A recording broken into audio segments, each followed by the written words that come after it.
नमस्कार, आपके साथ मैं हूं दीपशिखा भारद्वाज और आप देख रहे हैं न्यूज स्टेट। स्वागत करती हूं आपका डंके की चोट पर।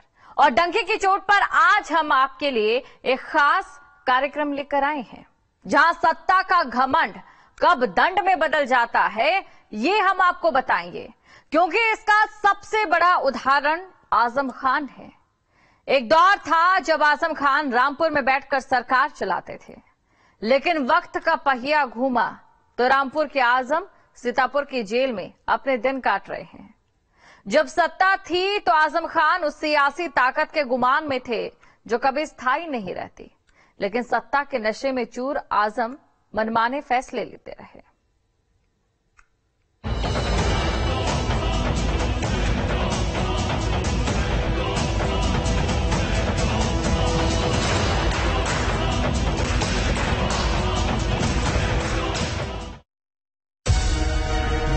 जो हमको खींच रहा हो,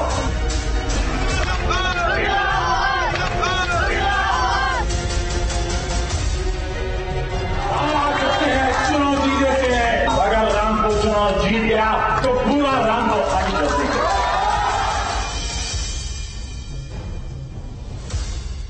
बच्चा मां के पेट से पैदा होने से पहले ये पूछता, ये पूछ लो आजम खान से बाहर निकलना भी है या ये कलेक्टर से मत डरियो, ये तनखैया है, तनखैयों से नहीं डरते हैं।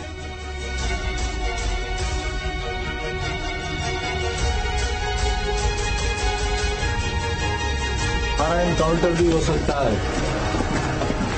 आप लोग कुछ भी हो सकता है। मुर्गा चोरी, भैंस चोरी, शराब की दुकान के गल्ले से लूट, ये कुछ ऐसे केसों की फेरिस्त है जो समाजवादी पार्टी के कद्दावर नेता आजम खान पर लगे। और अभी तो मैं जमानत पर हूं, बरी नहीं हुआ। मेरे पर और मेरे अपनों पर सैकड़ों हजारों मुर्गी चोरी का नहीं है, मुर्गी डकैती का मुकदमा है। जो दफात लगाई गई है वो डकैती की है, चोरी की नहीं है। हमारे मुखालिफ ने हमारा मेयार बहुत हल्का रखा, किताबों की चोरी, फर्नीचर की चोरी। अरे मुकदमा ही लिखवाना था तो कम से कम ताजमहल और कुतुब मीनार की चोरी का लिखवाते। ये वही आजम है जो समाजवादी पार्टी की सरकार में रामपुर से सत्ता चलाते थे, जिनके एक इशारे पर अधिकारियों की लाइन लग जाती थी। उस दौर में आजम खान का रसूख उनके बयानों से झलकता था। आज तुम्हारे और हमारे साथ हुआ है। 4 सरकारों में अगर मैंने ऐसा किया होता तो बच्चों, तुम्हारी मुस्कुराहटों की कसम खाकर कहता हूं, बच्चा मां के पेट से पैदा होने से पहले ये पूछता, ये पूछ लो आजम खान से बाहर निकलना भी है या नहीं। यूं तो आजम का सियासी इतिहास 4 दशक से ज्यादा पुराना है, लेकिन जिस दौर ने आजम को सियासी तौर पर आजम खान बनाया, हम आपको उसी दौर की कहानी बता रहे हैं। विकास लिख नहीं सकोगे कागज पर, तुम्हारे कलम में रोशनाई भी कहा है। अरे राजनीतिक नामर्दो, सियासी ही जो, अरे अगर मैदान की होली का चुनाव होता, ये चुनाव था, ये राजनीतिक ही जो था। विधायक से कैबिनेट मंत्री और अघोषित डिप्टी सीएम का रुतबा हासिल करने तक के सफर में आजम खान के रसूख ने कई बेगुनाहों को अपने बुलडोजर से रौंदा है। उनकी जुबान से निकले तीर विरोधियों को घायल कर देते थे। इस दौरान आजम शब्दों की सीमा भी लांघ जाया करते थे। उसकी असलियत समझने में आपको 17 बरस लगे। मैं 17 दिन में पहचान गया कि इनके नीचे का जो अंडरवेयर है वो खाकी रंग का है। मैं 17 दिन में पहचान गया। अखिलेश यादव भले ही कह रहे हैं कि उन्हें मुसलमान होने की सजा मिल रही है, लेकिन ये सजा दरअसल उन गुनाहों की है जो रामपुर वालों के कांपते होठों तक कई बार आई है, लेकिन अनसुनी कर दी गई। लेकिन सत्ता बदली तो आजम खान के दिन भी बदल गए। जो रामपुर से बैठकर सूबे को चलाते थे, वो खुद अब सीतापुर जेल में बंद है, एक आम कैदी की तरह। अब वो ना तो विधायक रहे न सांसद। जिन आजम के डर से कभी पुलिस और अधिकारी उनके आगे सर झुकाए रहते थे, आज वही आजम अपने एनकाउंटर का खतरा जता रहे हैं। हमारा एनकाउंटर भी हो सकता है। आप लोग कुछ भी हो सकता है। हमारा एनकाउंटर भी हो सकता है। आप लोग कुछ भी हो सकता है। आजम को शायद नहीं पता था कि उनके तीखे बयान उनके ही गले की फांस बन जाएंगे। एक समय जिस आजम की भैंस को तलाशने के लिए सैकड़ों पुलिस वाले जमीन आसमान एक कर देते थे, जिसके गुस्से से नेताजी मुलायम सिंह यादव तक परेशान हो जाते थे, जो आजम कभी अधिकारियों से अपने जूते साफ कराने की धमकी देते थे। ये कलेक्टर से मत डरियो, ये तनखैया है, तनखैयों से नहीं डरते हैं।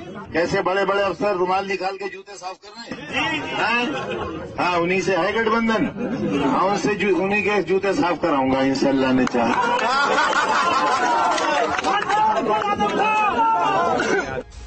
वकालत छोड़कर राजनीति में उतरे आजम खान को अपनी ताकत का इतना गुमान था कि वो बेटे को कम उम्र में चुनाव लड़ा बैठे, जिसके सबूत उनके विरोधियों को मिल गए और फिर आजम खान कोर्ट कचहरी में फंसते चले गए। उन पर और उनके परिवार पर एक के बाद एक कई मुकदमे दर्ज होते गए और इसी केस में सजा पाने के बाद वो सीतापुर जेल में बंद है। महज 6 सालों में आजम कद्दावर नेता से कमजोर नेता बन गए। TV news state.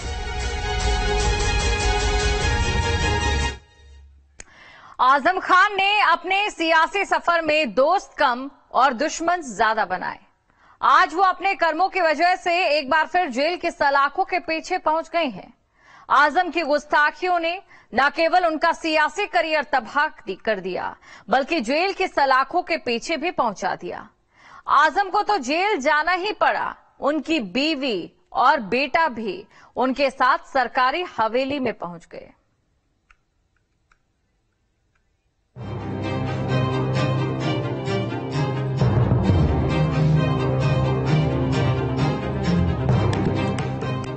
रामपुर के आजम सीतापुर की जेल में बंद हैं। ये उन गुनाहों की सजा है जब आजम खान अपनी सियासी ताकत के गुमान में थे, जिसको लेकर कहा जाता है कि वो ताकत कभी स्थायी नहीं रहती। नहीं बैठ पाएंगे भैया, बीच में नहीं बैठ पाएंगे। बीच में नहीं, बिल्कुल नहीं बैठ पाएंगे। हमारा आदमी में नहीं, हमारी कमर ही नहीं है इस वक्त, हम बीच में नहीं बैठ पाएंगे। नहीं, हम नहीं बैठ सकते बीच में, नहीं बैठ सकते। नहीं बैठिए, आप हमारी एज का तो ख्याल रखें। हो जाइए, थोड़ा सा दोनों जाइए, हम उसको हिदायत करेंगे। हम नहीं हिदायत करेंगे। हम नहीं बैठ सकते ना। चलो बैठ जाना, तो हाथ पैर तोड़ के ले जाओ। हमारे दूसरी बात नहीं बिना बैठा उधर थोड़ा सा अंदर हो जाइए। नहीं, बिल्कुल नहीं। सत्ता के नशे में चूर आजम मनमाने फैसले लेते रहे। धोखाधड़ी करके बेटे को भी उन्होंने कम उम्र में ही चुनाव लड़ा दिया। नियमों को ताक पर रखकर अपने ड्रीम प्रोजेक्ट जौहर यूनिवर्सिटी के लिए मनमाने ढंग से जमीन हथियाते रहे। ताकत के दम पर आजम ने जौहर के लिए जमीन छीनी, गरीबों के मकानों पर बुलडोजर तक चलवा दिया। तब सत्ता की हनक थी। वक्त बदला तो वही रसूखदार आजम रामपुर में भूमाफिया घोषित कर दिए गए। तवे से रोटी पलट जाएगी, कुछ नहीं पता। जिन पुलिस वालों ने तुम्हारे घरों के दरवाजे तोड़े हैं और जिन्होंने तुम्हारी ठोकरें मारी हैं, यही तुम्हें खड़े होकर इसी बूट से सैल्यूट किया है। 42 साल की सियासी जिंदगी का तजर्बा यही है। सीतापुर जेल में बंद आजम खान के लिए ये जेल नई नहीं है। इससे पहले वो करीब 27 महीने इसी जेल में बंद रह चुके हैं। पिछले साल मई में ही वो जमानत पर बाहर आए थे। तब लगा था कि जैसे आजम खान के लिए बुरे दिन खत्म हो गए हैं, लेकिन महज 1.5 साल के बाद ही उनका बुरा वक्त फिर शुरू हो गया। साल 2017 में यूपी में योगी सरकार के आने के बाद आजम खान के खिलाफ ऐसा कानूनी शिकंजा कसा कि एक के बाद एक कुल 89 मुकदमे दर्ज हो गए।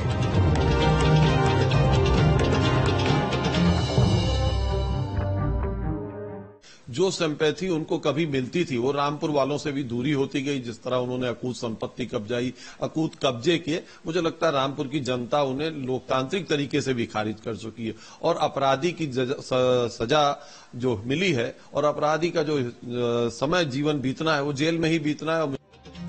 आजम खान पर आरोप लगते हैं कि सत्ता में रहते हुए जौहर यूनिवर्सिटी के लिए उन्होंने जबरन गरीबों के आशियानों को उजाड़ा, किताबों की चोरी की, स्कूलों को फर्जी मान्यता दिलवाई।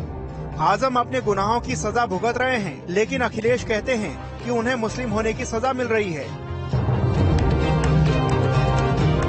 और इस तरीके से साजिश करके, षड्यंत्र कर करके और कभी कभी सोचने पे मजबूर होना पड़ता है कि उनके साथ अन्याय इसलिए हो रहा है कि उन्होंने यूनिवर्सिटी बनाई, एक शिक्षा देने की संस्था बनाई जिससे लोगों का भविष्य बेहतर हो। और कभी कभी सोचने में जब बहुत चीजों को सोचते हैं, समझते हैं, तो ये भी लगता है कि मोहम्मद आजम खान साहब मुस्लिम हैं, इसलिए उनके साथ ज्यादा अन्याय हो रहा है। अखिलेश भले ही कह रहे हों कि आजम को मुस्लिम होने की सजा मिल रही है, लेकिन सच तो ये है कि आजम ने सत्ता में रहते हुए नियमों का अपने मन मुताबिक तोड़ा।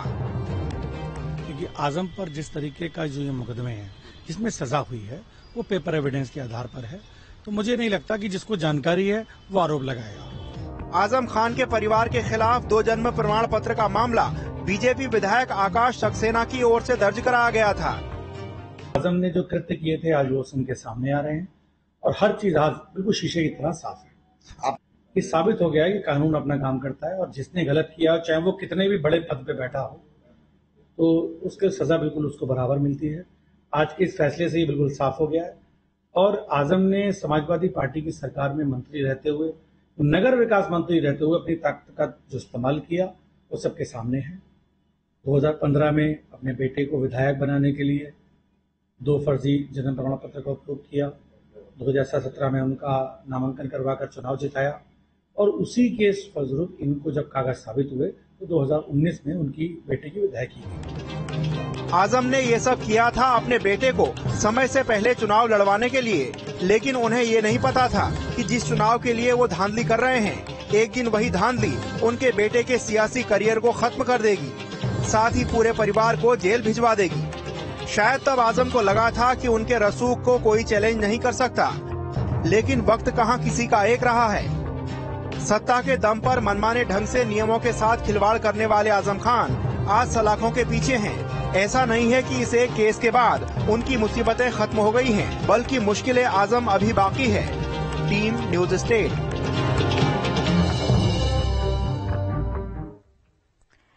जब सूबे में समाजवादी पार्टी की सरकार थी और आजम कद्दावर मंत्री, तब सरकार में उनकी तूती बोलती थी। पार्टी में उनका नंबर 2 था। अधिकारियों को वो अपना नौकर समझते थे। सत्ता जाने के बाद भी आजम का अधिकारियों के प्रति रवैया नहीं बदला।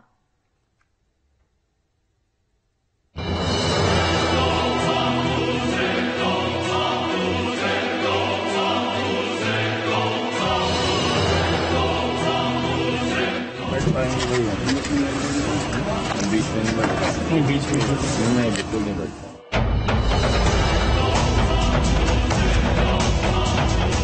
कभी जिनके इशारे पर सरकारें चलती थी, उन आजम खां के सियासी भविष्य को उनके बड़बोलेपन और भद्दी टिप्पणियों ने ग्रहण लगा दिया।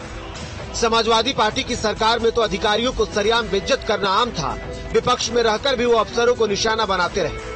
साल 2019 में संसदीय चुनाव के दौरान भी उन्होंने तत्कालीन डीएम के बारे में यहाँ तक कह दिया कि जूते साफ कराऊंगा, और इसी बयान के चक्कर में उनकी विधायकी तक चली गई। ये कलेक्टर से मत डरियो,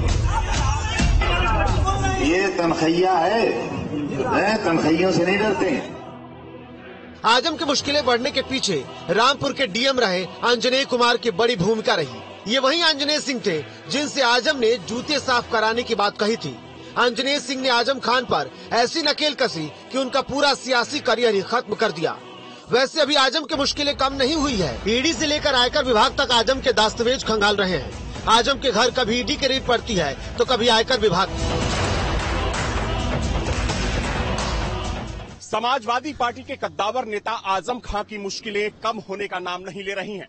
माना जा रहा है कि आने वाले समय में आजम खां और आजम खां के करीबियों की मुश्किलें और ज्यादा बढ़ने वाली है। देखा जाए तो आजम खां अपने बेटे और पत्नी के साथ इस वक्त जेल में बंद है, लेकिन जिस तरीके से जौहर ट्रस्ट के खिलाफ आईटी की जांच चल रही है, माना जा रहा है कि उस जांच में आजम खां की मुश्किलें काफी बढ़ सकती हैं। आजम तो आजम, सरकारी एजेंसियां जौहर यूनिवर्सिटी को लेकर उनके करीबियों तक को नहीं छोड़ रही है।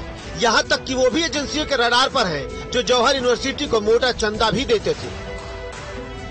तो आजम के समय में जिन्होंने ठेकेदारी की, सरकारी कॉन्ट्रैक्ट लिया और वो पैसा सरकार के प्रोजेक्ट में ना लगाकर वो यूनिवर्सिटी में लगाया।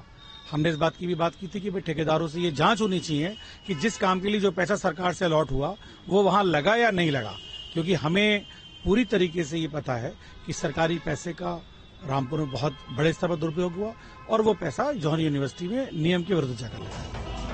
आजम भले ही जेल में बंद है, लेकिन आयकर विभाग अपने काम पर लगा है। आयकर विभाग की टीम ने कुछ दिन पहले जौहर यूनिवर्सिटी में छापेमारी कर दस्तावेजों को खंगाला था।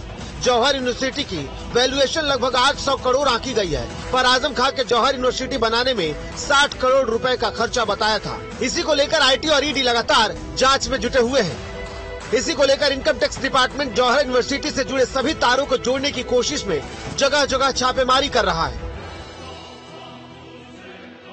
आजम खां साहब के परिवार को सजा न्यायालय ने दी है। कानून तोड़ने का काम आजम खां साहब और उनके परिवार ने किया है और न्यायालय को अपनी बेगुनाही वो नहीं साबित कर पाए हैं। यह मुसलमान होने के नाते नहीं, कानून के अफेंडर होने के नाते उनको सजा मिली है। वो मुस्लिम समाज से बेशक हो सकते हैं, लेकिन उत्तर प्रदेश और देश के एक सम्मानित नागरिक भी हैं और यहाँ के एक वरिष्ठ नेता भी हैं, लेकिन उन्होंने कानून तोड़ा, इसलिए न्यायालय ने उसको सजा दी। शुक्रवार को हुई छापेमारी में आजम के करीबी ठेकेदार से 28,000 रुपए नगद और लगभग 20 लाख रुपए का सोना पाया गया है। मिला इनको 28,000 रुपए और 20 लाख के करीब गोल्ड 20 लाख का गोल्ड और 28,000 रुपए 28,000 और इसके अलावा और डॉक्यूमेंट लगाया।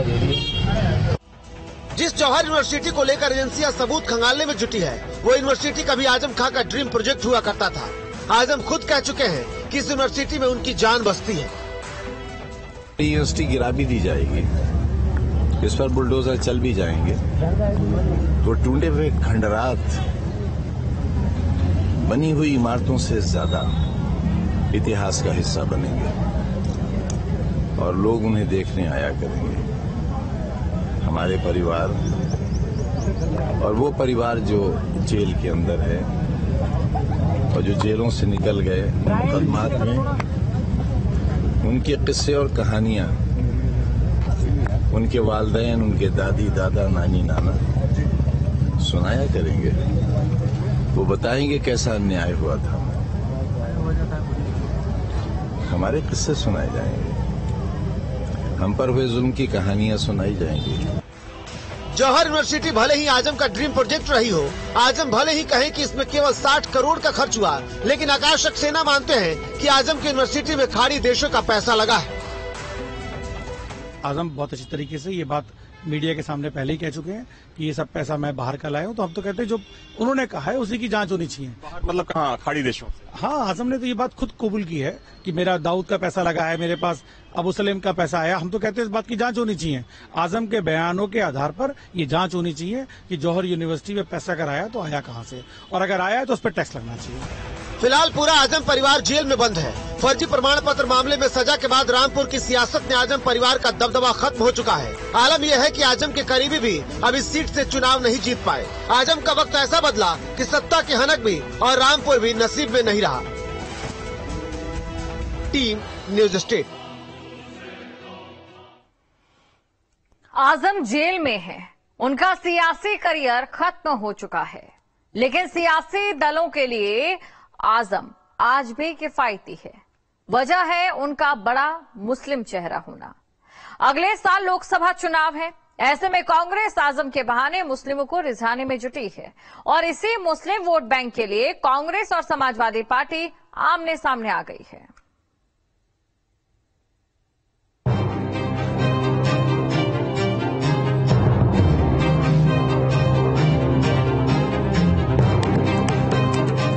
कांग्रेस प्रदेश अध्यक्ष अजय कुमार राय जी आजम खान साहब से बड़ी उत्सुकता में मिलने के लिए सीतापुर जेल बैंड बाजा बारात के साथ भागे चले गए। जब वहां पहुंचे तो पता चला कि आजम खान साहब उनसे मिलना ही नहीं चाहते। ये तो आधा सच है, पूरा सच मैं आपको बताना चाहता हूं। प्रदेश अध्यक्ष कांग्रेस पार्टी अजय राय जी, पूरा सच ये है कि आजम खान साहब आपसे मिलना चाहते थे और आपसे मिलते भी वो।